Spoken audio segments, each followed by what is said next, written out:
On today's episode, we're answering the question, no, we're not, because I'm on the wrong damn outline. Huge.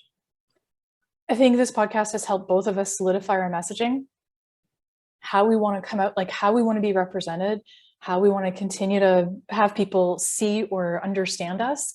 I really think that was important for me because at the time that we were still starting this podcast, I was still struggling mentally on my own side with people still seeing me, even though I haven't done it in years, still seeing me as a virtual assistant.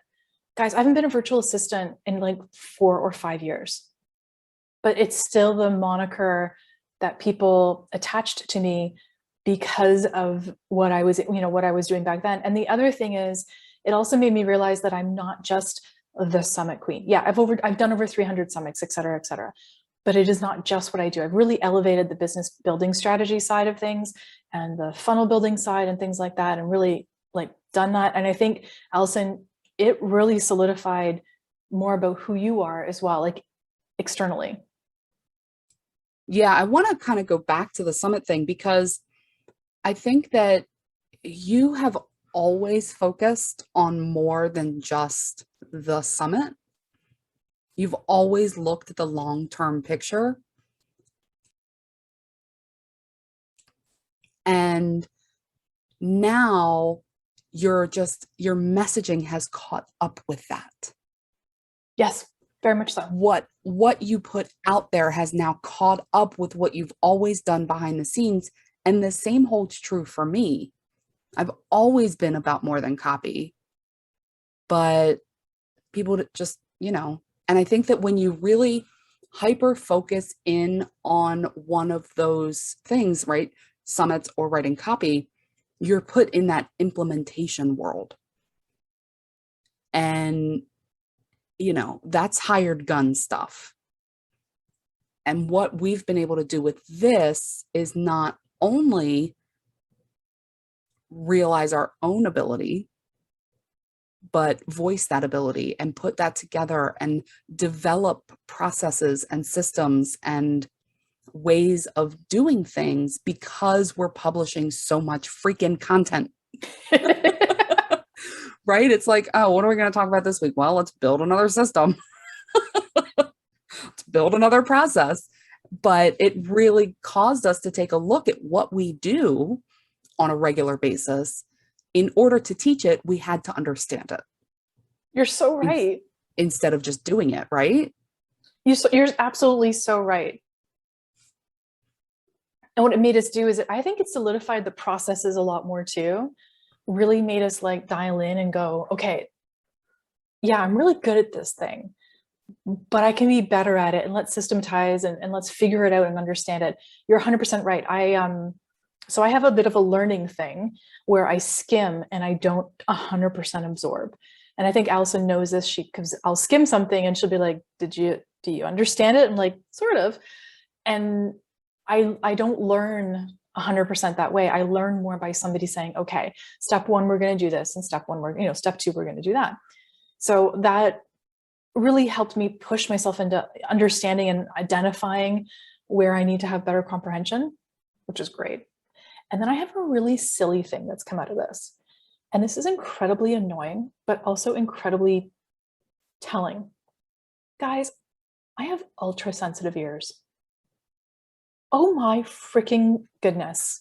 Guys, if you knew the lengths that I go through to keep from triggering Jennie on these podcast recordings or our phone calls, her ears are so sensitive. And the problem is she has now trained me to pick up all of the same problems. So I can't listen to anything either. I didn't know I was like this, but I am. And I think the result of it is a better audio experience as we went through. Because our first couple episodes, if you go back and listen to them, rough. oh my God, so rough. Like you can hear me audibly breathing in, and it occludes every other sound on the podcast. It's brutal. And did we leave them? Yes. Will we replace them or change it or edit it out? Probably. Probably by the time this one is published. Yeah. Don't go back Because and listen to I those. forgot. Don't. They're not going to be this. Actually, go back and check. See. Yeah, Yeah. we'll Yeah. take those download numbers. Yeah, sure, why not? Go back and listen. Let us know what you think. But yeah, so this incredible sensitivity to breathing and noises and Mhm. mouth noises and clicking and different things, I think has pushed me to be a lot more understanding of what we need to do in terms of the audio. At the same time, I've also, and Alyson might know this, one thing that I did really learn was I've relaxed on the outlines. She When, has. oh my God, when we first started this, Alyson, I was scripting these things. Every word was scripted Oh, because I know. You don't have to tell me. I was there. oh, I know. You know why though? Is because I had no confidence, because I didn't Yeah. trust myself to say the important things, and I didn't trust myself to be able to say them in a way that made sense. I'm very cognizant and very aware of the fact that I have numbness in my face from a surgery from when I was 19. And I thought that I would sound ridiculous. And when I'm very aware of it, I get very nervous and I have anxiety about it. But it didn't really play in. And I didn't need to have all of the outlines written out. I eventually overcame some of that anxiety about feeling these issues with a lot of Alyson encouragement. By the way, that means Alyson just forces her to do stuff. Yeah, that's the let's wing it. That's I do that, and I've gotten better about winging it. I am a better planner, which has led to me being more consistent sometimes. You're a Most much of the better time. planner, by the way. You're a I much am a better much planner. better planner than I used to be. And it, you know, this experience this year has brought up on my personal development side just a lot of things that I need to work on, that I'm actively working on, things that I can get help with. I'm not shy about talking about my own personal mental development health. I totally just mushed those two phrases together, but my own journey. And, I have ADHD and I have depression and I have anxiety and I'm medicated and working on it. And, I love therapy and all of these things. But this podcast, this initiative, this thing that we're doing, because it's grown into more than just a podcast at this point. But this thing that we're doing, it highlighted all of the opportunities for growth for me because it acted as a stressor on my business and my life. I could have continued to just coast along the way that I was, but I wouldn't have grown as a person or as an entrepreneur or as someone who can help others. I'm not a coach. I don't call myself a coach. I'm a strategist and a copywriter. But there is a coaching element. There's an encouragement element to all of the work that I do with my clients because many of them are doing a lot of this stuff for the first or second, or they're new to it and they just struggle with some of the mental aspects. So it helps me understand myself so I can understand other people. And it's really forced me into the on stage instead of behind the curtain. And, I used to be, Jennie, I don't know if you remember, maybe I dreamed this, but I think I remember a couple of years ago, I thought I was going to brand myself as the best dang copywriter you'd never heard of. I remember that. And I think you talked me out of it. I did. Because who wants somebody they've never heard of? Exactly. And I actually just remembered about that just now as I'm speaking. So, ooh. And, there's truth to that. You don't get where you might ultimately want to go in your business being behind the scenes. Agreed. I was the best darn implementer out there. Mm-hmm. You got a job? You got an event?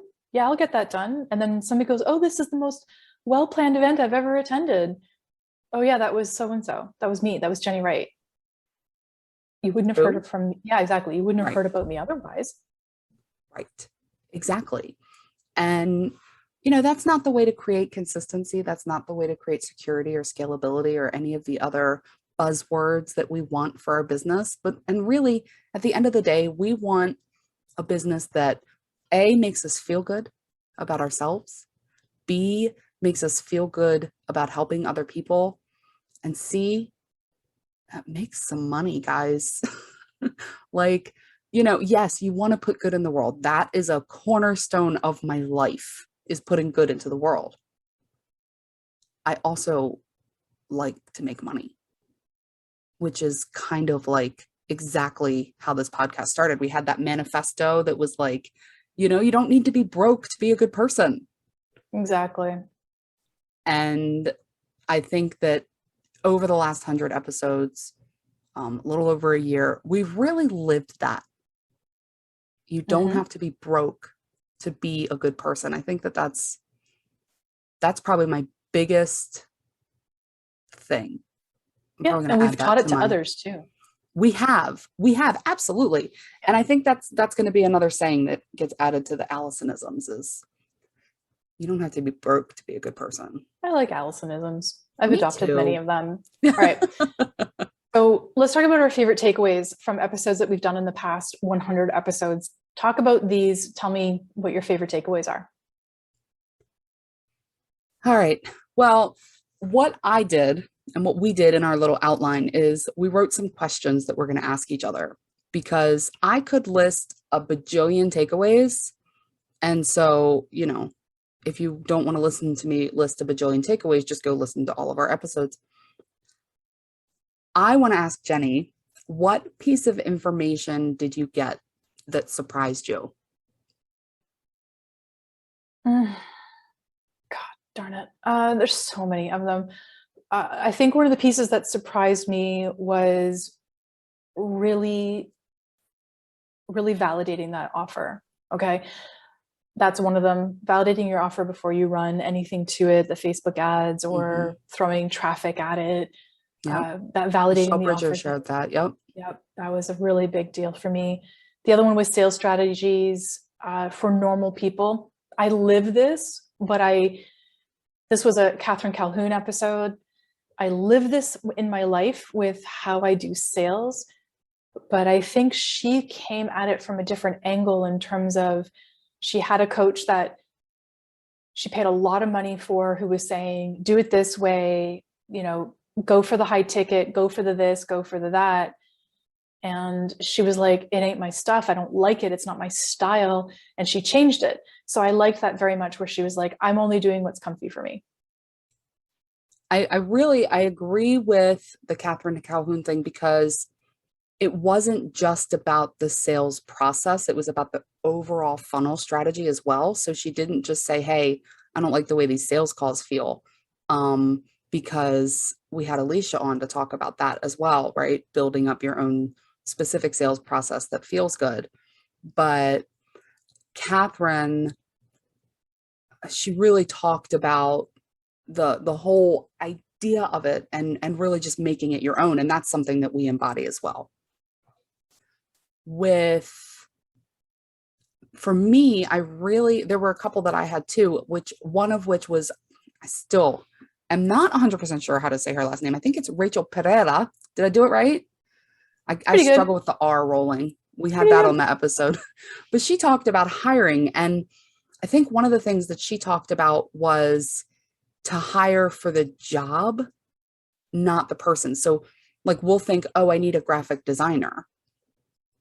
Not, here are the things that I need done, or here are the goals that I need met, and hire to fill that. So fill the job, don't find the person. And it's just that tiny little shift, but really helped me when it was time to hire my VA.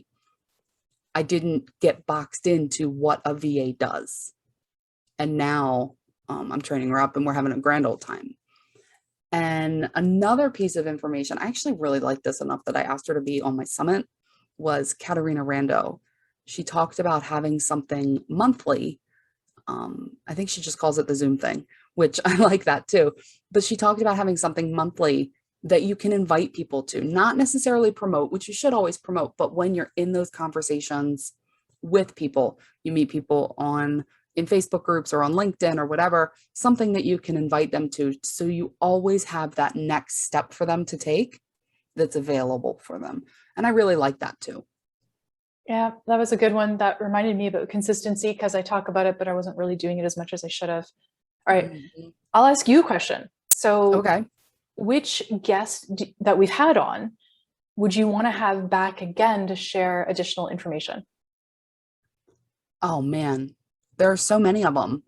You know, and this might be a little on the selfish side because I know that this is something that we're looking forward to doing more of, but I'd love to have Rob Balasabas back to talk more about YouTube.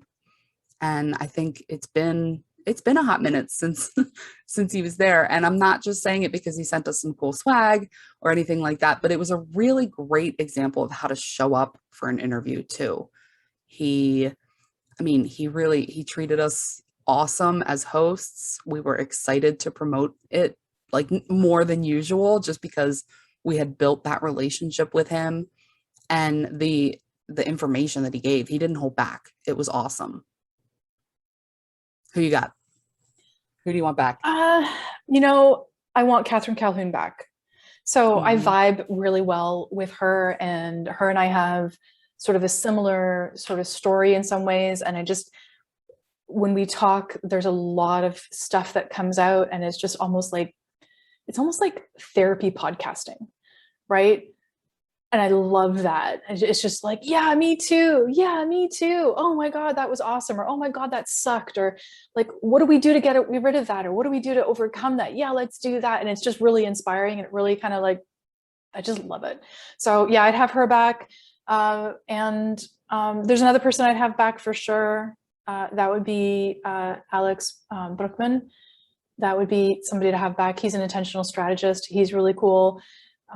It's been eye-opening to have him on the podcast and talk about what he does, which is really, really cool. I'm not sure, his episode comes out a little bit later than this one. Yeah. Or no, it's in the past. Okay. So it's already out. So go Yeah, it check just that came one out. out. Yeah, I think yeah. it was like Oh, it's number 99. oh, Mhm. my bad. Yeah. So I'm like, which number? There are too many. We can't keep track of them, right? Technically, we have 158 published episodes, just FYI. If you Okay. consider all the bonuses. I Yeah, know. I know. I know. So his was really, really good too. I liked how Mhm. he said that you had to have not just a plan, because everybody says have a plan, but he was like, here's the breakdown of what that plan needs to look like for you to achieve the success that you want. That spoke to me as well.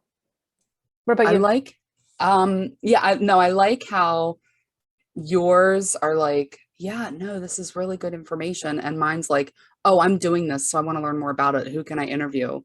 And so that's why I wanted Rob back. And, with Rachel, I feel like, some of our biggest takeaways are people that we want to have back, which is fitting. But with Rachel, because I am looking to continue to expand my team, I'd love to have her back as well.